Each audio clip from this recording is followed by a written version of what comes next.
This episode is brought to you by Prime Video. In the small town of Holland, Michigan, nothing is ever what it seems.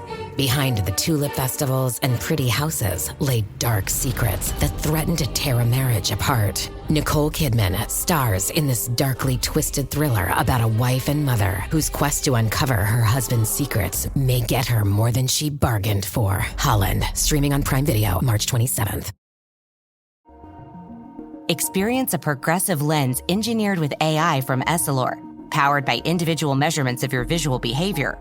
A lens personalized to you by an Essilor expert. Discover Verilux XR Track and enjoy instantly sharp vision in motion and seamless transitions from near to far. Find your local Essilor expert today at Essilor.com.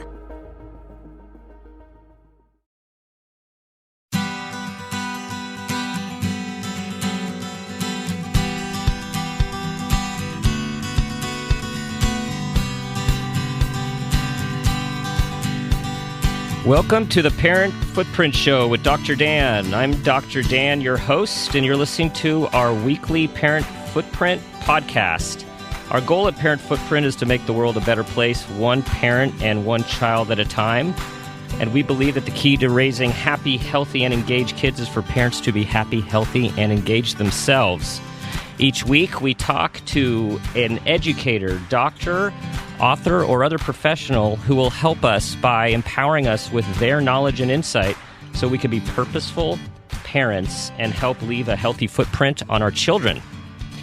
I'm excited to have my colleague, Dr. Gary Edding, talk with us today about vision and learning when 20/20 eyesight isn't enough. Dr. Edding is an optometrist and board certified in vision development, and he's a featured lecturer and speaker in major optometric conferences across the United States and internationally as well. And he's been on many magazine articles, Baseball America, Time Magazine, Cycle, and CNN. Dr. Edding, welcome to the Parent Footprint Show. Thank you, Dr. Dan. Okay, so let's just dive right in. How did you get into this work? Well, I was in my third year of optometry school, and I saw a notice on the bulletin board about an interprofessional forum at UCLA on learning. So I attended the lecture, and one of the presenters, who eventually became my future partner, was speaking on the signs and symptoms of kids that have undetected visual problems affecting learning. And well, you were hooked right away. Well, I was hooked right away because I realized he was talking about me. I mean, I'd always thought that the reason I had to study 2 or 3 times harder than everyone else was because I wasn't that smart. Yep. Join the club. And of course, learning that, I'd always been a good athlete. I'd always enjoyed reading. My parents had never taken me to even have my eyes examined, and I was angry because I wanted all those Friday and Saturday nights back when everybody else was out having a good time and I was home studying. So I decided that this was an area that I wanted to work in so I could save other kids from going through what I had to. That must have hit you like a 2x4 when all the pieces came together there in that lecture. You bet. So right away we see the passion in your work. Now I want to tell the listeners, Dr. Edding and I have consulted quite a bit, and I didn't know that. And now it makes sense because your passion and your commitment to getting the word out and to making a difference shows through. And so it really is from a personal awareness. You know, the show's about parent footprint, and which we'll talk about your parent footprint or an example later. But this was one where you're looking back, wow, wouldn't this have been great if someone showed this to me? And how can I help others then have this realization and this awareness and this help? So what do? You set on this road to help kids learn. What ended up happening for you? Well, I have a dream job. I mean, the majority of the patients that I see, they get better because I help people realize their full potential by removing visual roadblocks that have kept them back because they read too slowly or they can't learn fast enough or they can't process fast enough. We provide specialized diagnostic and treatment services for the non-surgical treatment of crossed and lazy eyes, developmental disorders including autism, enhancing sports performance, and traumatic brain injury. But the area that I enjoy the most is working with children and adults who have visual problems interfering with reading, spelling, math, handwriting, eye-hand coordination, and visual processing problems. I mean, most people think that when you have a visual problem, you'll just outgrow it. But in fact, practicing bad habits over and over again just embeds those habits. And so we'll see adults that have chosen careers not because they wanted them, but rather because they were avoiding any kind of a job that might have involved too much reading or too much close work. Well, and we all compensate, right? So we try to stay away from things that are hard, even when we don't know why, and go towards things that we can do better. But a point that you're making is how many people out there are not maximizing their potential because of an undiagnosed or unrecognized weakness that could actually be treated. Absolutely true. So something that you have educated me about, and I think we need to make it common knowledge, and it relates to the title of our podcast today is When 20/20 Eyesight Isn't Enough. Tell everyone the difference between sight and vision. Okay, well, I'd be happy to do that. Most of the time when people think, they use the terms vision and sight interchangeably. But sight, the ability to see a certain size letter at 20 feet, that's called visual acuity. Sadly, that is the only visual ability that's typically screened when a child's growing up. It usually takes place in the pediatrician's office, or later when they start in school, in the nurse's office. But that's just one visual ability. Vision is really the emergent of many, many visual abilities, depending on who you're talking to, 20 to 30 different visual abilities that really help us understand what we see. And the more successful you are, the better able you are to process what you see quickly, comfortably, accurately, and for extended periods of time. If you go around the world in any classroom where there are, whether it's a learning disabilities classroom or a classroom where kids are struggling, the vast majority of those kids, certainly 90% plus, have no difficulty with seeing clearly in the distance. So it's almost better that they didn't do a vision screening for eyesight at the distance, because it lulls parents into a false sense of security that everything is okay about, with their child. Right. Many adults don't realize that you can see clearly in the distance and not see clearly up close until they get into their late 30s, early 40s, when all of a sudden in a dark restaurant, they can't read the receipt on their check. Mm-hmm. Now, sadly, in this country, the richest country in the world, less than 35% of all children have had a comprehensive eye exam before they enter kindergarten. And in the states where we have statistics about the results, 15 to 20% of these kids have vision problems. And this is cutting across socioeconomic lines. So there are kids that are entering school where already it's not a level playing field. Well, and I've heard that it's a huge percentage of kids with learning issues are based in visual processing problems. Yeah, the estimate is somewhere between 40 to 60% of these kids that are suffering at the later ages have those particular problems. What most people don't realize... Screen for them. Absolutely. Well, in school, we're always taught that the eye is like a camera.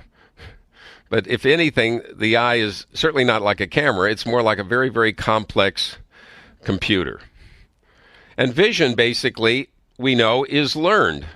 That's not from me, but that's really from the pioneering work of Dr. Arnold Gesell, the noted pediatrician from the Yale Child Institute, where he found in the 40s, where they studied thousands and thousands of kids, that there's a specific sequence of vision development that a child goes through before they are visually competent to begin to read.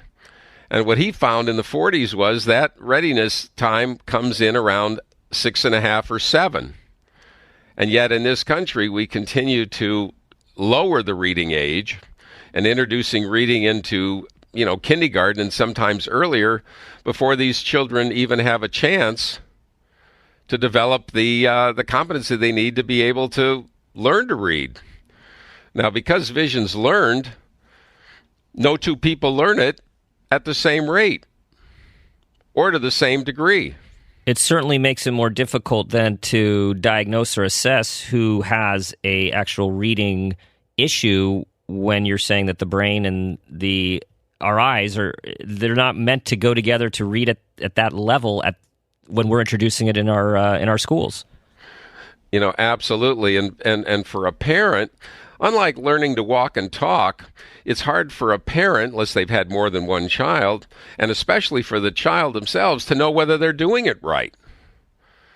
Now, some children may need 10 or 20 different opportunities to interact with the environment in order to really develop a particular ability. Mm-hmm. Others can do it in 5 or 6. But if you're a child that needs 15 or 20 opportunities to learn to do something, and you only get 5 or 6 chances, that visual ability, when you move into the next stage of development, is going to be arrested. So, if I'm a parent listening to this show, as many are, I'm wondering, well, how would I know if my child does have a visual issue, or what are things that I should be looking for? Well, even though my colleagues and myself are spending a lot of time trying to educate teachers and educational specialists on what to look for, there's really no substitute for a comprehensive developmental vision exam to see where your child is compared to their peers, how their skills compare to what we would expect for their cognitive ability, and for what they're being asked to do in the classroom. Now, the good news is and I don't know how many years it's been going on, but in over 10,000 optometric offices across the United States, there's a program that's called Infancy, where you provide free vision screenings for infants under the age of 1 year of age. So certainly all That's parents young. should take advantage of that opportunity. Now, it's curious that parents get into the rhythm of taking their children to the dentist probably, at the first 6 months of age. And yet, while I think it's wonderful and it's important, children don't learn with their teeth. Yeah, I mean, the word isn't out. The word isn't out that we should be looking at eyes early. You're right. Everyone say go to the dentist, floss your teeth, get your teeth clean. It's estimated that 60 to 70% of what we learn comes to us through vision. And so what we advise, we'd like to see is we like to see patients, provided their infancy exam is fine.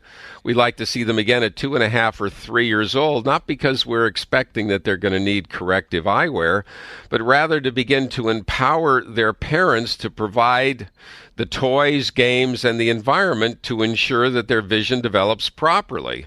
And then when we're able to see them yearly, we can, gauge how that progress is going. And oftentimes, a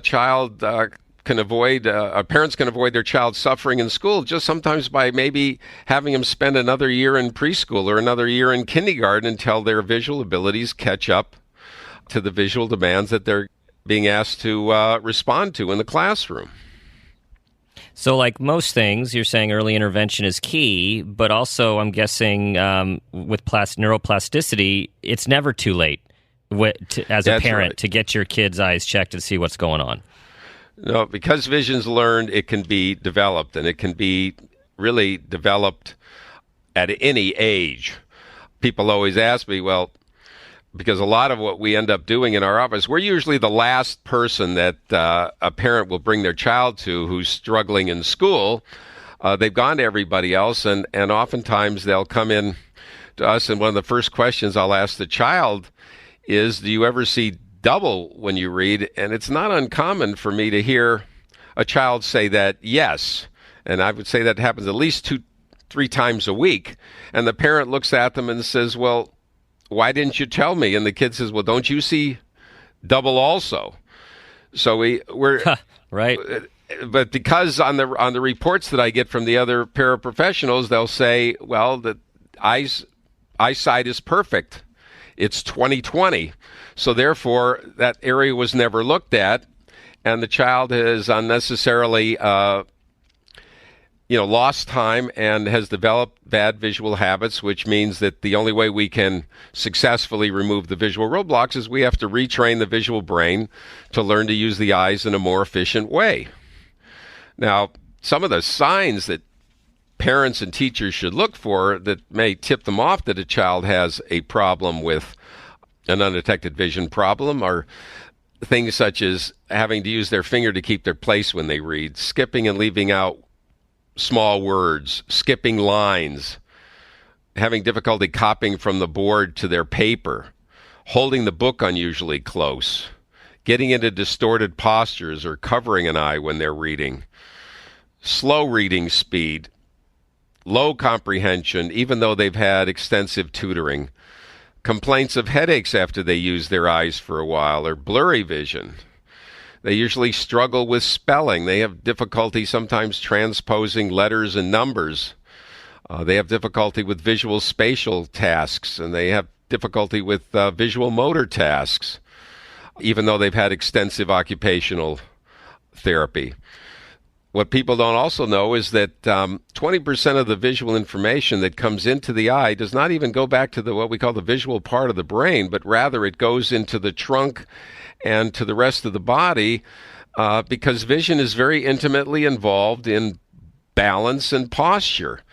So another tip-off that a child may have a undetected visual problem is that they're clumsy, or they have poor eye-hand coordination, can't catch a ball, can't direct it at where they want it to go. As I'm listening to you, Dr. Edding, I'm thinking just about, you've mentioned symptoms of just about every single type of learning and processing issue that is out there. Like just about every single one potentially can be traced back to vision, whether it's Many visual of them motor. can. Yeah, right. But there's other disciplines that work on complementary skills as well. But by the age of 6.5 or 7, vision should be the dominant sense and vision directs the body. So, for example, if you can't move your eye in a smooth pattern when you're following a moving target, how are you going to be able to direct your hand to move the pencil on the page? And so a simple visual ability such as just what we call a visual pursuit, following a moving target, a child that hasn't developed competency in that simple ability will have difficulty with printing, with handwriting, spacing the words on the page, reproducing what they see, coloring inside the lines. Empower. Claire is practicing her breathing for her upcoming yoga retreat in Bali. Has she ever done yoga before? No.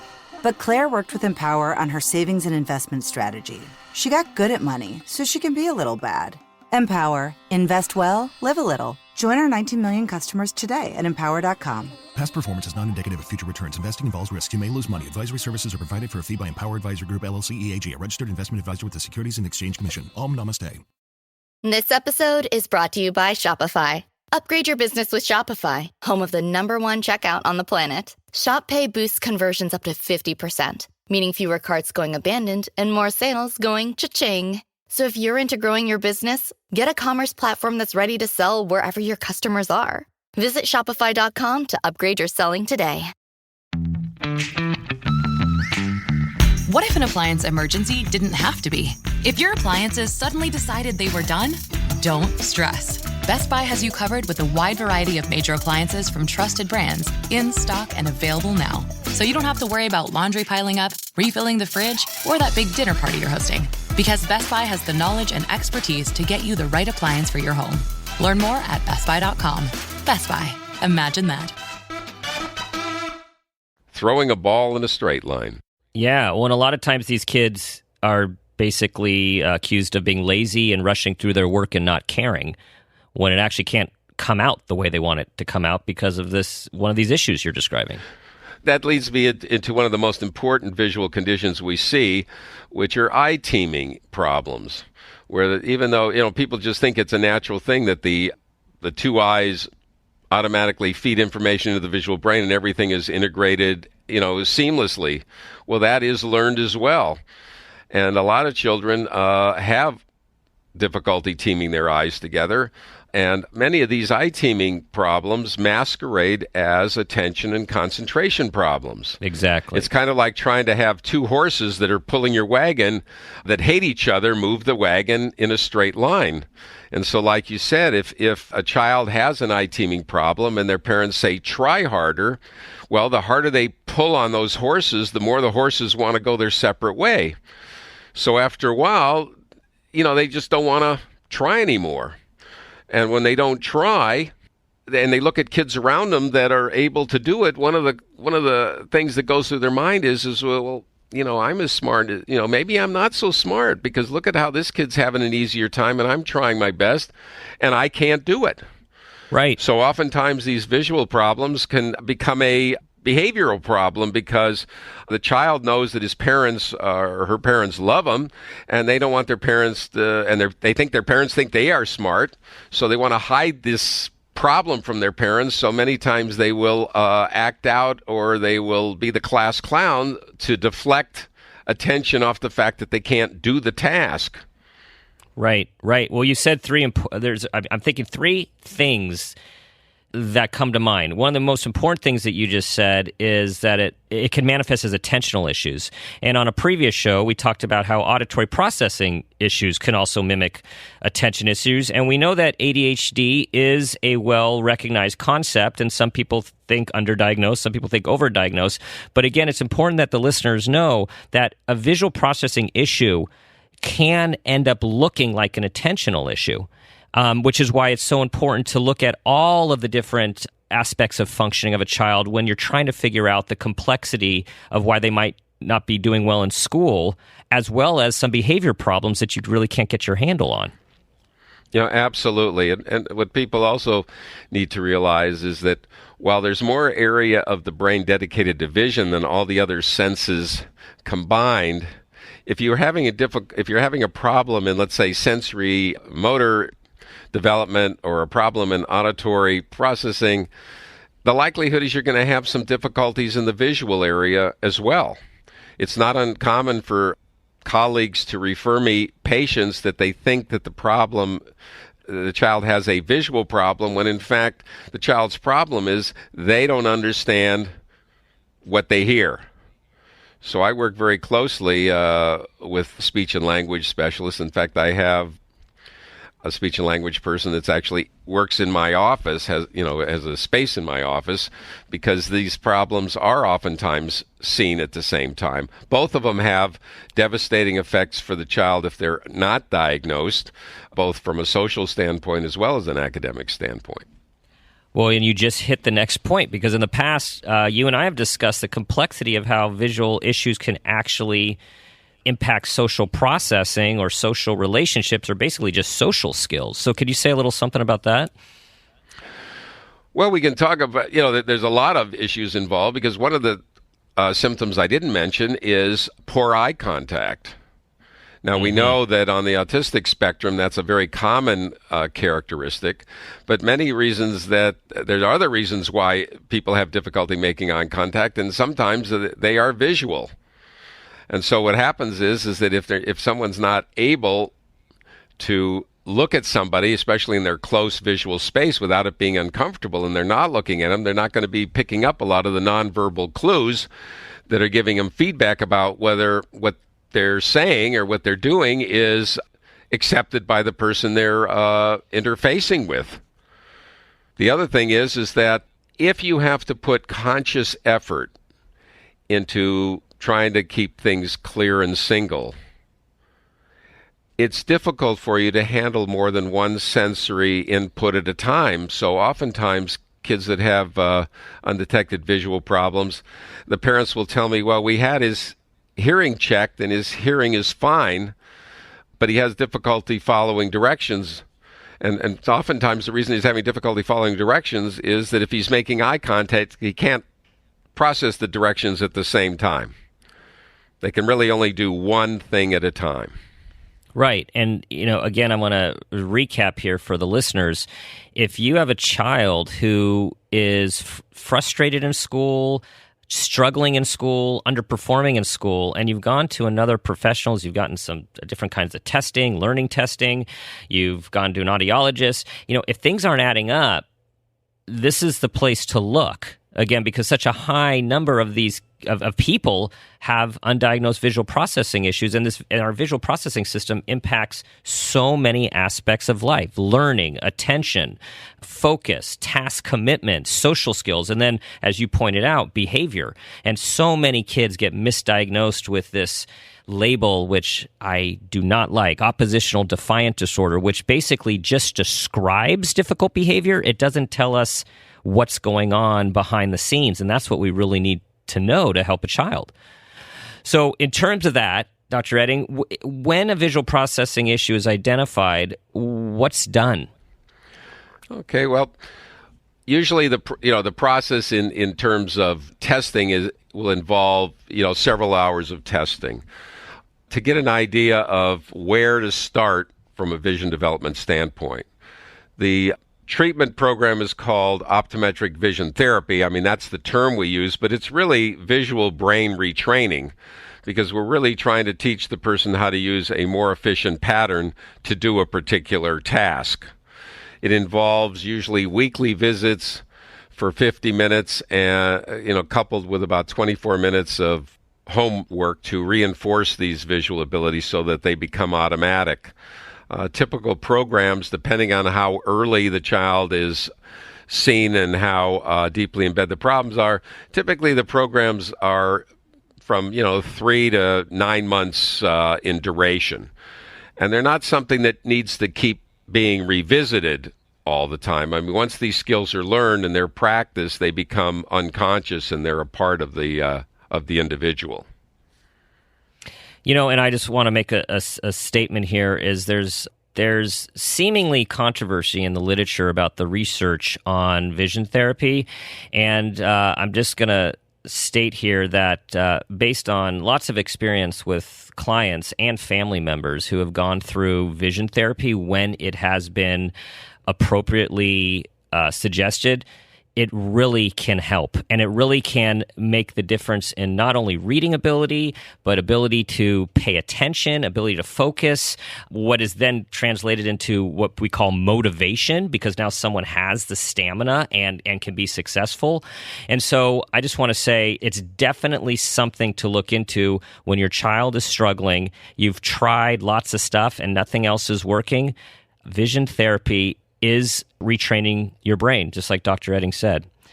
And we're now going towards the end of our show here with our favorite moment. We call this the parent footprint moment, and this is where I ask our guest about a moment where they became aware of themselves or an interaction in a parenting situation, and that awareness had a positive impact on their child. Looking forward to this, Dr. Edding. Okay. Well, I have several. One of the most memorable was when my oldest son, we had paid about 2 weeks before, made a down payment on his tuition to go to law school, and about a week before he was to go to law school, he called my wife and I into the room because he wanted to tell us something, and my wife was holding onto my arm, and he said, "Mom and Dad, I don't want to go to law school." And at that time, my wife's nails started to dig into my arm, and I said, "Well, Josh, it was your decision to go to law school. If you don't want to go to law school, that's fine." I said, "What is it that you would like to do?" He says, "Dad, I'm an idea man. I want to be a writer." And then my wife's nails dug in a little deeper. And I said, "Well, did you take any classes in writing when you were at college?" He said, "No." And so I said, "Well, what exactly are you going to write?" And he says, "I'm going to write movies." And I said, "Okay." I said, "Well, what I'm going to do for you is what my parents could never do for me." I said, I'm going to give you a golden parachute. I said, "I'd like you to pursue your dream." I said, "But I want you, after a year, if the dream is not there, I want you to do something so that you'll be able to support yourself one day. Mm-hmm. And my wife, by then my arm was starting to show signs of blood because my wife was just, she wasn't saying anything. We were both sitting there. And the beauty of that moment is that he became exactly what he said he was going to become. Huh. That's what he went on to be. I mean, we, at the end of the year, he had not reached his, found his place.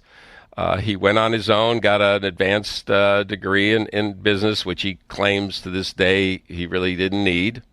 Mm-hmm. But then he ended up doing exactly what he wanted to do, that he has a passion for. And, so when we look back on it, both my wife and I mean, it would have been so easy for us to have not received that news. And we were so grateful that he was comfortable enough to be able to talk to us and share this, because we would have never forgiven ourselves if he would have gone into a field that he wouldn't have been successful in. You took the road less traveled, and you allowed him the space to pursue the less structured path, and you gave him that opportunity. I'm sure, and his life has gone in a different direction because of that. That's wonderful. Yep. And, from a parent footprint perspective, guess what your grandchild will receive when that person comes to him and says, you know what, I think I want to do this.